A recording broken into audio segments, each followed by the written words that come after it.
नमस्कार बच्चों, साधना चैनल में आप सबका स्वागत है। बच्चों, वाक्य रचना के अंतर्गत हमने आपको वाक्य की परिभाषा स्पष्ट की थी। एक बार मैं फिर आपके सामने दोहरा देती हूँ कि सार्थक शब्दों का एक ऐसा समूह जो व्यवस्थित क्रम में हो और अपेक्षित अर्थ प्रकट करता हो, उसे वाक्य कहते हैं। यानी कि जो बात हम कहना चाह रहे हैं वह पूर्ण रूप से जिससे स्पष्ट हो सके और जो एक व्यवस्थित क्रम में शब्द हों, उन्हें हम वाक्य कहते हैं। वाक्य के दो अंग थे, उद्देश्य और विधेय।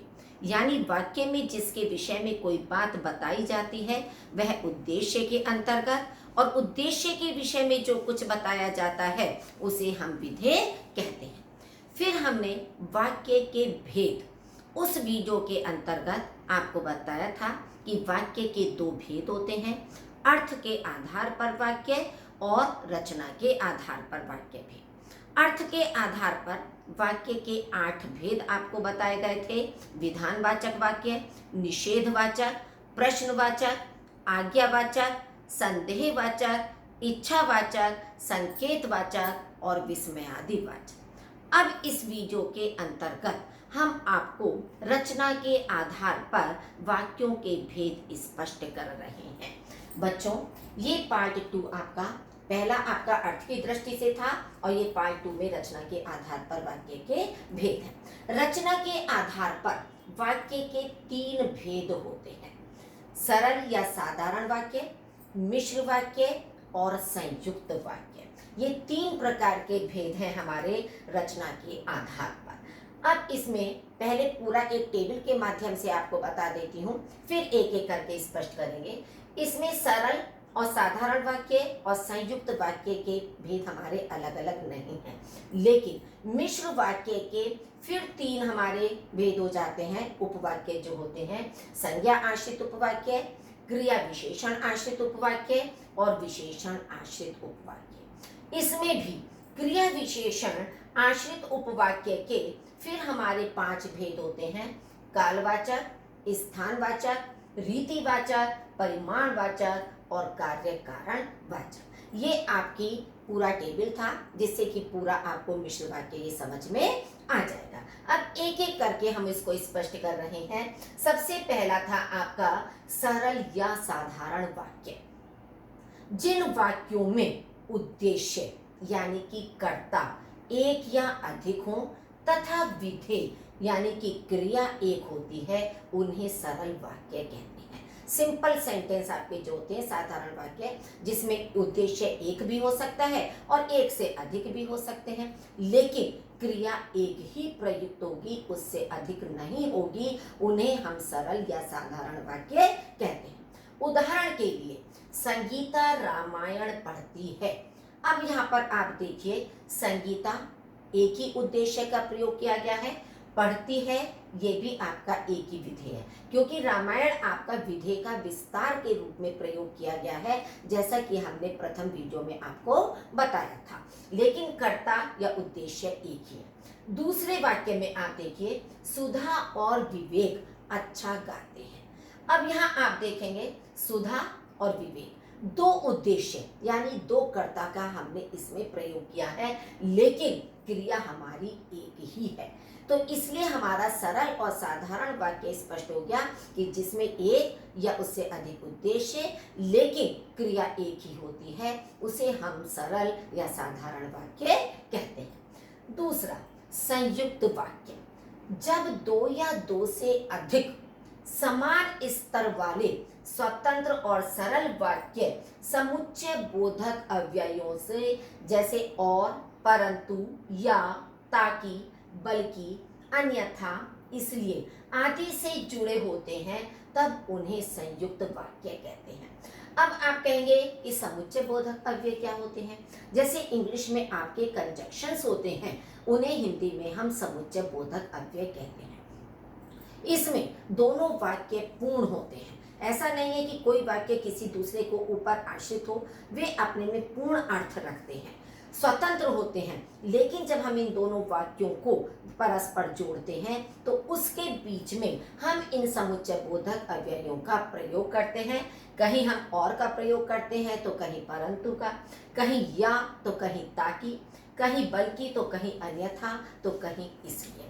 ये हमारा वाक्य पर निर्भर करता है कि हम किस तरह के समुच्चय बोधक अव्यय का प्रयोग कर रहे हैं। उदाहरण के लिए आपका नेताजी सभा में आए और सभा शुरू हो गई। अब आप देखिए, नेताजी सभा में आए, ये अपने में पूर्ण वाक्य है। सभा शुरू हो गई, ये भी अपने में पूर्ण वाक्य है, मगर हमने इसमें और समुच्चय बोधक अव्यय का प्रयोग किया है जो दोनों वाक्यों को परस्पर जोड़ रहा है। दूसरा वाक्य जल्दी करो अन्यथा देर हो जाएगी। अब आप देखेंगे वाक्य के अनुसार अन्यथा का प्रयोग करना पड़ा। हम यहाँ पर और या करते तो उससे हमारा वाक्य सही नहीं बन रहा था कि जल्दी करो और देर हो जाएगी, ये गलत लग रहा था। तो जो वाक्य हमें सुनने में जहाँ जो समुचित शब्द का हम प्रयोग कर सकते हैं उसी का हमें प्रयोग करना है। यहाँ हमारा अन्यथा शब्द ही उचित लग रहा है, इसलिए हमने यहाँ पर अन्यथा का प्रयोग किया है कि जल्दी करो अन्यथा के बदले हम वरना भी कर सकते थे, वरना देर हो जाएगी, वो भी हमारा उचित शब्द है। रमेश ने बहुत परिश्रम किया परंतु सफलता नहीं मिली, कि रमेश ने मेहनत की, परिश्रम किया, लेकिन सफलता नहीं मिली। परंतु के स्थान पर हम लेकिन शब्द का भी प्रयोग कर सकते हैं, दोनों का एक ही अर्थ निकल रहा है। वह अस्वस्थ है इसलिए विद्यालय नहीं आया। अब उसके विद्यालय न आने का कारण क्या है? अस्वस्थ होना, बीमार होना, कि वह अस्वस्थ है इसलिए विद्यालय नहीं आया। यहाँ पर हम और शब्दों का प्रयोग नहीं कर सकते थे, इसलिए के स्थान पर यहाँ पर हम अतः शब्द प्रयोग कर सकते हैं। अतः वह विद्यालय नहीं आया। प्रथम प्रश्न करो अथवा दूसरा प्रश्न करो। यहाँ पर अथवा आएगा, जैसे एग्जाम में आपकी चॉइस आ जाती है, वैकल्पिक में होते हैं कि आप प्रथम करें या दूसरा करें, तो यहाँ हम अथवा भी प्रयोग कर सकते हैं और यहाँ पर हम या का भी प्रयोग कर सकते हैं। तो इस तरह से आपने देखा कि हर तरह के शब्द का एक एक उदाहरण हमने आपके सामने प्रयुक्त किया था, जिसके आधार पर आप इसे सरलता से पहचान सकते हैं। तीसरा भेद आपका है मिश्र वाक्य। जिस वाक्य में एक प्रधान उपवाक्य और एक या एक से अधिक गौण उपवाक्य प्रधान उपवाक्य पर आश्रित हो उसे मिश्र वाक्य कहते हैं। ये सबसे ज्यादा थोड़ा सा मुश्किल है, इसे बहुत ध्यान से समझने की जरूरत है, क्योंकि सरल और संयुक्त वाक्य तो आपके लिए सरल है, उसके कोई भेद उपभेद भी नहीं है। लेकिन मिश्र वाक्य को बहुत ध्यान से समझिए कि इसमें दो उपवाक्य होते हैं, एक प्रधान उपवाक्य होता है और दूसरा आपका गौण उपवाक्य होता है, जो कि आपका प्रधान उपवाक्य पर निर्भर करता है। जैसे इंग्लिश में आप क्लॉज भी पढ़ते हो, प्रिंसिपल क्लॉज होता है और सबऑर्डिनेट क्लॉज होता है, उसी तरह से आपका ये इसमें होता है। प्रिंसिपल का मतलब होता है प्रधान उपवाक्य और सबऑर्डिनेट क्लॉज का मतलब होता है आश्रित उपवाक्य या गौण उपवाक्य, जो कि प्रधान उपवाक्य के ऊपर निर्भर करता है। अब आप देखेंगे ये मिश्र वाक्य के जो आश्रित उपवाक्य है, जिसको हमने गौण या आश्रित उपवाक्य कहा, वो तीन प्रकार के होते हैं। पहला है संज्ञा आश्रित उपवाक्य, दूसरा विशेषण आश्रित उपवाक्य और तीसरा आपका क्रिया विशेषण आश्रित उपवाक्य। अब इन्हें एक एक करके आप देखिए, समझने की कोशिश करिए कि इसमें सबसे पहले है आपका संज्ञा उपवाक्य। जो उपवाक्य प्रधान उपवाक्य के उद्देश्य, कर्म या पूरक के रूप में संज्ञा के समान आता है तो संज्ञा उपवाक्य होता है। संज्ञा शब्द से आपको क्लियर है, जो नाउन आपका होता है कि जो कर्म है हमारा वो संज्ञा के समान प्रयुक्त होता है। जैसे मान लीजिए उदाहरण देखिए, मेरे जीवन का उद्देश्य है कि मैं देश की सेवा करूं। अब आप देखिए, उद्देश्य मैंने पहले बताया था आपका, तो यहाँ पर उद्देश्य के स्थान पर हम लक्ष्य शब्द भी कर सकते थे। मेरे जीवन का लक्ष्य, दोनों का एक ही अर्थ आपका रहा है, तो मेरे जीवन का लक्ष्य है कि मैं देश की सेवा करूं। राम ने कहा कि मुझे कल दिल्ली जाना है, तो राम ने कहा, इसमें दिल्ली शब्द जो संज्ञा शब्द है ये कर्म के रूप में प्रयुक्त हुआ है कि मुझे कल दिल्ली जाना है। तीसरा है मैंने शिकायत की है, यह एकदम झूठ है। अब ये पूरक के रूप में मैंने शिकायत की है, ये अपने में अधूरा है, इसे पूरा करना है। पूरा क्या कर रहा है? यह एकदम झूठ है। अब आप देखेंगे कि इसमें हमने पहचान भी आपको बताई है कि आप किस तरह से आसानी से संज्ञा उपवाक्य को पहचान सकते हैं कि संज्ञा उपवाक्य के प्रारंभ में की योजक का प्रयोग होता है।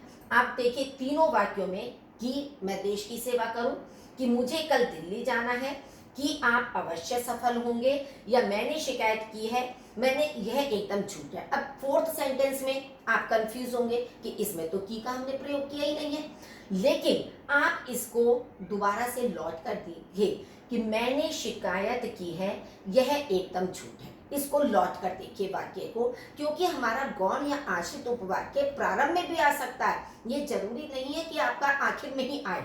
इसे हम अगर लौट कर करते हैं, यह एकदम झूठ है कि मैंने शिकायत की है, तब आपका की का प्रयोग हो जाएगा। तो इसलिए केवल मात्र अधिकांश पहचान आपकी की योजक है, लेकिन हर समय जरूरी नहीं है की है। वाक्य को हमें लौट फेर कर भी देखना और समझना है कि अगर हम इस वाक्य को पहले लगाते हैं और फिर उसको करते हैं तो वहां हमारा की योजक का प्रयोग हो रहा है। तो इस तरह से ये आपका संज्ञा उपवाक्य हुआ पहचान के साथ में। आपका दूसरा है विशेषण उपवाक्य। जो उपवाक्य अपने प्रधान उपवाक्य की किसी संज्ञा सर्वनाम पदबंध की विशेषता बताते हैं, उन्हें विशेषण आश्रित उपवाक्य कहते हैं। ये तो बच्चों आप अच्छी तरह से जानते हो कि विशेषण संज्ञा और सर्वनाम शब्दों की विशेषता बताते हैं, उन्हें ही हम विशेषण कहते हैं। तो यहाँ पर भी यही है कि संज्ञा सर्वनाम, अब संज्ञा सर्वनाम पदबंध भी हो सकता है। पदबंध का मतलब होता है पदों का एक समूह, कि मान लीजिए सर्वनाम है, 2 या 3 सर्वनाम शब्द हो सकते हैं, 2 या 3 संज्ञा शब्द हो सकते हैं, तो वो हमारे पदबंध कहलाते हैं। जैसे उदाहरण के माध्यम से देखिए, जो विद्वान होता है उसे सभी चाहते हैं। अब किस व्यक्ति को सभी चाहते हैं? जो विद्वान होता है। अब ये मनुष्य की विशेषता को बता रहा है। उसे के स्थान पर हम व्यक्ति का नाम भी ले सकते थे कि राम को सभी चाहते हैं क्योंकि वह विद्वान है, इस तरह से भी हम कर सकते थे। तो ये जो है उसे सभी चाहते हैं, इसकी विशेषता क्या बताई जा रही है? जो विद्वान होता है। मैंने एक व्यक्ति देखा जो बहुत दुबला पतला था। अब इस व्यक्ति की विशेषता क्या है कि वह बहुत अधिक दुबला पतला है, तो व्यक्ति की विशेषता दुबले पतले से हमें पता चल रही है। जिस व्यक्ति के पास पैसा होता है उसे सभी अपना मित्र बनाते हैं। किसे सब अपना मित्र बनाना चाहते हैं? जिस व्यक्ति के पास पैसा होता है, पैसे का ही बोलबाला होता है। आजकल आप देखते हो कि अच्छे से अच्छा व्यक्ति चाहे कितना भी घनिष्ठ मित्र है आपका, लेकिन कभी कभी परिस्थितियां ऐसी आती हैं कि यदि आपके पास पैसे का अभाव है तो वह मित्र भी आपका साथ छोड़ देता है। पैसा ऐसी चीज होती है, तो उसे सभी अपना मित्र बनाते हैं जिसके पास पैसा होता है। ये मित्र की पहचान विशेषता बताई जा रही है। अब इसमें हमें पहचान क्या देखनी है, कैसे हम सरलता से पहचान सकते हैं कि यह विशेषण उपवाक्य है। विशेषण उपवाक्य प्रायः संबंधवाचक सर्वनाम जो, जिसने, जिन्होंने, जिनके लिए आदि शब्दों से प्रारंभ होते हैं। आप देखेंगे कि इसमें संबंधवाचक सर्वनाम आपने पढ़ा है, जो, जिसने, जिन्होंने, जिनके लिए। इस तरह के शब्दों से जो उपवाक्य प्रारंभ होता है वो हमारा विशेषण आश्रित उपवाक्य के अंतर्गत आता है। इनमें आपने देखा जो, जिस या जिन्होंने। आप ये भी कह सकते हो आज भी ऐसे बहुत से संत हैं जो एकता और भाईचारे का उपदेश देते हैं। तो इन शब्दों से प्रारंभ होने वाले उपवाक्य विशेषण आश्रित उपवाक्य के अंतर्गत आते हैं। तीसरा है आपका क्रिया विशेषण आश्रित उपवाक्य। यदि आश्रित उपवाक्य का प्रयोग क्रिया विशेषण की भांति हो तो वह क्रिया विशेषण उपवाक्य कहलाता है। क्रिया विशेषण का मतलब होता है एडवर्ब, क्रिया की विशेषता को बताने वाला। तो जो हमारे एडवर्ब होते हैं, क्रिया विशेषण शब्द होते हैं, यदि उनके समान हमारे उपवाक्य का प्रयोग हो रहा है तो उसे हम क्रिया विशेषण उपवाक्य कहते हैं। इसमें ये 5 प्रकार के होते हैं। फर्स्ट आपका कालवाचक, यानी कि टाइम ऑफ एडवर्ब, जो आप पढ़ते हो। काल का मतलब होता है समय, जिससे समय का ज्ञान होता है। जैसे मान लीजिए जब मैं मंदिर पहुंचा तब आरती हो रही थी। अब जब से आपका स्पष्ट हो रहा है।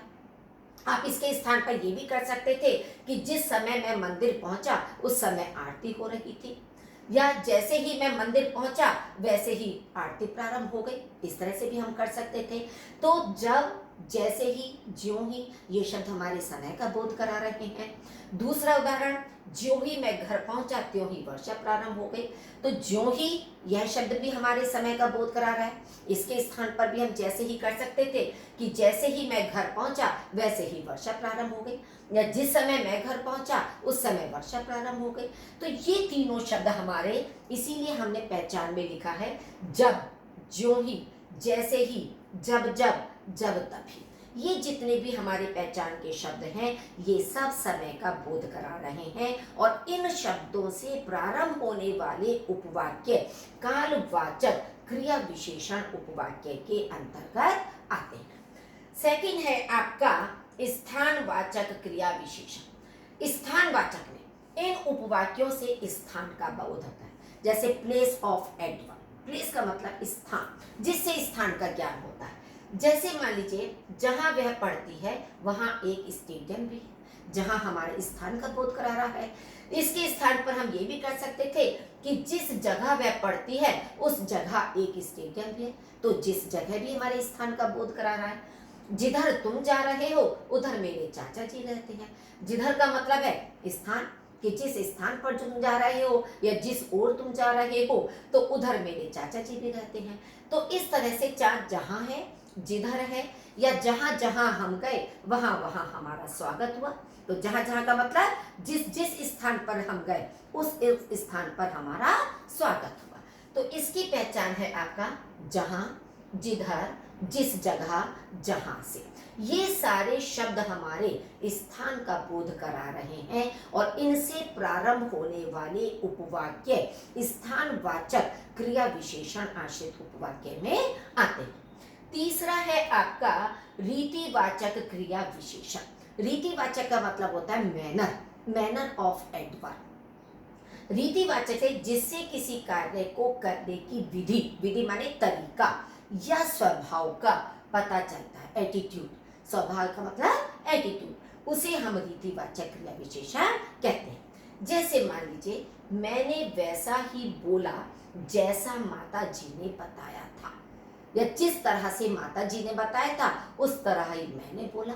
तो दोनों एक ही चीज है। तो जैसा, ये माता जी के स्वभाव को बताया जा रहा है। आप जिस तरह चाहते हैं उस तरह नामुमकिन है, कि आप जिस तरह, जैसा आप चाहते हैं वैसा नामुमकिन है। दोनों तरह से हम कर सकते हैं, जिस तरह या उस तरह से भी कर सकते हैं, या जैसा और वैसा भी हम कर सकते हैं। दोनों से ही हमारा ये बोध हो रहा है। तो इसकी पहचान के शब्द हैं जैसा, जिस प्रकार, जिस तरह। इन शब्दों से प्रारंभ होने वाले उपवाक्य रीतिवाचक क्रिया विशेषण के अंतर्गत आते हैं। चौथा है आपका परिमाणवाचक क्रिया विशेषण। परिमाणवाचक का मतलब होता है क्वांटिटी आपकी, लेकिन जिन उपवाक्यों से परिमाण अर्थात मात्रा का बोध होता है, परिमाण का मतलब क्वांटिटी यहाँ पर वो नहीं है जो विशेषण में आता है, किलो आपका हो गया, लीटर हो गया, मीटर हो गया, ये नहीं। यहाँ पर ये क्रिया की विशेषता बता रहा है, क्रिया का परिमाण बता रहा है, मात्रा, वो हमारे परिमाणवाचक क्रिया विशेषण के अंतर्गत आएंगे। जैसे जितना परिश्रम करोगे उतना ही फल प्राप्त होगा। जितना का मतलब क्या है कि जिस अनुपात में, जितनी क्वांटिटी में आप परिश्रम करोगे उतना ही फल प्राप्त होगा। ज्यादा मेहनत करोगे ज्यादा अच्छा फल प्राप्त होगा, कम परिश्रम करोगे कम फल प्राप्त होगा। तो ये क्रिया की विशेषता को बता रहा है, संख्या मात्रा को बता रहा है। जैसे जैसे गर्मी बढ़ती है वैसे वैसे बिजली की कटौती बढ़ती जाती है। अब जैसे जैसे मतलब जिस रेशो में गर्मी बढ़ रही है, जितनी ज्यादा गर्मी बढ़ रही है उतनी ही बिजली की कटौती भी होती चली जाती है। तो इस तरह से हमें ये देखना है, क्योंकि हमें केवल क्रिया का एक शब्द नहीं देखना है। हमने आपको पहले ही बताया था क्रिया विशेषण की भांति जब शब्द प्रयुक्त होते हैं तो जितना, जैसे जैसे, ज्यों ज्यों, जहां तक, इस तरह के जो शब्द हैं ये हमारी क्रिया की मात्रा का बोध कराते हैं, और इनसे प्रारंभ होने वाले उपवाक्य परिमाणवाचक क्रिया विशेषण आश्रित उपवाक्य के अंतर्गत आते हैं। फिफ्थ है आपका कार्य कारण वाचक उपवाक्य। आप देखेंगे कि वैसे आपके इंग्लिश में 4 ही होते हैं, टाइम, प्लेस, मैनर और क्वांटिटी। लेकिन हिंदी में यहाँ पर ये क्रिया विशेषण वाक्य के अंतर्गत 5 प्रकार के होते हैं। इसमें कार्य कारण वाचक भी होता है कि जिसमें कार्य का कोई ना कोई कारण या रीजन दिया हुआ होता है, वह हमारा इसके अंतर्गत आता है। उदाहरण के लिए, यदि रमेश ने मेहनत की होती तो अवश्य प्रथम आता। अब यहाँ पर आप देखेंगे कि जो आपने संयुक्त वाक्य में पढ़ते हो कि उसके बीच में कंजक्शंस आते हैं, आपके समुच्चय बोधक अव्यय आते हैं, और आप कहोगे कि यहाँ पर भी 2 वाक्यों के बीच में आपका समुच्चय बोधक अव्यय आ रहा है, तो फिर ये कार्य कारण क्रिया विशेषण कैसे हो गया, ये संयुक्त वाक्य क्यों नहीं हो सकता है। तो यहाँ पर ध्यान देने की जरूरत ये है कि जब प्रारंभ में यदि भी लगा हो और बीच में आपका समुच्चय बोधक अव्यय भी है, दोनों चीजें प्रयुक्त हो रही हैं, तो ये आपका संयुक्त वाक्य नहीं होगा, ये आपका कार्य कारण वाचक क्रिया विशेषण होगा।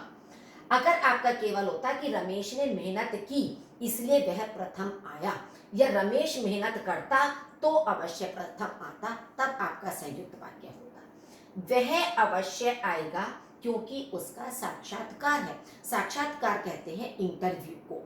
अगर हम यहाँ पर करते कि वह आएगा क्योंकि उसका साक्षात्कार है, तो आपका संयुक्त हो जाता। लेकिन आप यहाँ पर इस शब्द पर ध्यान दीजिए, अवश्य, ये शब्द भी हमने इसमें प्रयुक्त किया है कि वह जरूर या वह अवश्य आएगा, क्योंकि, वरना तो क्योंकि हमारा समुच्चय बोधक अव्यय है, लेकिन इसको हम संयुक्त इसलिए नहीं कर सकते क्योंकि यहाँ पर हमने अवश्य शब्द का भी प्रयोग किया है, तो ये हमारा कार्य कारण सूचक क्रिया विशेषण होगा। वह जरूर परिश्रम करेगा ताकि अच्छे अंक ला सके। अब यहाँ पर आप देखेंगे जरूर हमने शब्द का प्रयोग किया है, तो ये विशेष रूप से ध्यान देने की जरूरत होती है कि हमारा संयुक्त वाक्य और इसमें बहुत अधिक कंफ्यूजन होता है, बहुत हम असमंजस की स्थिति में हो जाते हैं जब हमारे ऑप्शनल क्वेश्चंस आते हैं कि हम किसको मार्क करें, क्योंकि जो एग्जामिनर होता है वो इस तरह से पेपर को सेट करता है, बनाता है कि बच्चे जिसमें असमंजस में पड़ जाए, लेकिन हमें उसमें बहुत सोच विचार कर इस चीज को निर्धारित करना है। अब इसकी पहचान देखिए, ये उपवाक्य प्रायः क्योंकि, यदि, यद्यपि, ताकि आदि शब्दों से प्रारंभ होते हैं। अब आपने देखा यहाँ पर यदि से प्रारंभ हुआ तो ये पहले आपका कार्य कारण आ गया, यहाँ ये क्योंकि बाद में आया है तो इसके बाद वाला आपका आश्रित उपवाक्य होगा। वह जरूर परिश्रम करेगा ताकि अच्छे अंक ला सके, ताकि से प्रारंभ होने वाला आपका आएगा। अब इसमें आपका क्या होता है, 2 चीजें हैं आपकी, प्रधान उपवाक्य और आश्रित उपवाक्य। हर चीज में आप देखते हैं तो आपके एग्जाम में दोनों चीजें भी आ सकती हैं कि अगर वाक्य के नीचे आपकी रेखा खींची हुई है, रेखांकित उपवाक्य है, तो आपको ये पहचानना है कि रेखांकित वाला उपवाक्य प्रधान उपवाक्य है या वो आश्रित उपवाक्य है। मान लीजिए इसी में था आपका कि यदि रमेश ने मेहनत की होती, ये आपका आश्रित उपवाक्य है, तो अवश्य प्रारंभ प्रथम आता, ये आपका प्रधान उपवाक्य है। ऐसे ही इसमें वह अवश्य आएगा प्रधान उपवाक्य है क्योंकि उसका साक्षात्कार है, ये आपका आश्रित उपवाक्य है। इसी तरह से इन सारे वाक्यों में जितने भी मिश्र वाक्य में मैंने आपको समझाए हैं, उसमें दोनों चीजों पर आपको ध्यान देना है कि प्रधान उपवाक्य और आश्रित उपवाक्य, क्योंकि पहचान मैंने हर चीज में आपको बताई है, संज्ञा उपवाक्य में भी, विशेषण उपवाक्य में भी और क्रिया विशेषण में भी, तीनों में जो पहचान बताई है, तो जिन शब्दों से पहचान वाले से वाक्य शुरू हो रहा है वो आश्रित उपवाक्य होगा और दूसरा वाला आपका प्रधान उपवाक्य होगा। इस चीज का आपको अभ्यास करना है। बच्चों, इस चैनल को यदि अभी तक आपने लाइक या शेयर नहीं किया है तो प्लीज़ इसे लाइक कर दीजिए, अधिक से अधिक अपने साथियों के साथ शेयर कीजिए ताकि उनको भी इसका लाभ मिल सके। और यदि अभी तक आपने मेरे इस चैनल को सब्सक्राइब नहीं किया है तो जल्दी से उसे सब्सक्राइब कर दीजिए ताकि आगे वाले वीडियो भी आपको समय से और जल्दी पहुंच सके। और फिर भी यदि कहीं भी आपको कोई समस्या आ रही है, कोई चीज़ समझ में नहीं आ रही है, तो आप कमेंट बॉक्स में अपनी समस्या को लिख सकते हैं ताकि आपकी समस्या का निराकरण किया जा सके। धन्यवाद।